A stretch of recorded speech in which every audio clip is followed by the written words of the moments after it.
Donc dans cette vidéo, nous allons définir des montants maximum autorisés avant de recevoir une alerte dans un ordre interne. Donc on va définir des seuils de tolérance.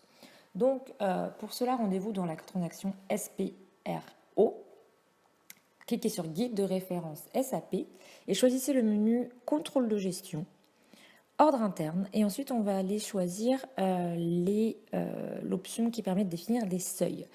Donc ce n'est pas dans pré-budgétisation, mais dans budgétisation et contrôle de disponibilité et définir des marges de tolérance. Donc ici, on a la liste des seuils qui sont déjà créés. Donc, par exemple, ici, au seuil de 90%, 95, 99, avec des marges d'erreur de 1000, 200, etc. Donc, comment créer un nouveau seuil? Donc, cliquez sur Nouvelle entrée. Donc ici, il s'agit de renseigner le périmètre analytique, donc comme l'indique la fenêtre, voilà, si on ne sait pas ce que ça veut dire. Donc ici, c'est 2200. Le profil, on va choisir un profil général pour le budget, voilà. Texte si besoin.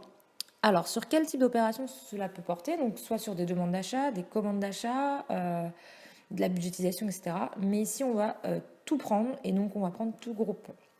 Alors, qu'est-ce que l'on veut voir apparaître? Soit un message d'avertissement, soit un message d'avertissement avec mail au responsable, ou alors un message d'erreur, selon le pourcentage en fait que l'on va mettre. Donc ici, on va mettre juste un avertissement, avec un pourcentage de 90% d'épuisement du budget, et on va conserver un écart absolu de 1000 euros. Donc ici, on voit qu'on ne peut pas sauvegarder, car il y a déjà une entrée qui possède ces mêmes critères, c'est normal, c'était juste pour, voilà, pour voir. Donc maintenant, vous savez comment créer des seuils de tolérance.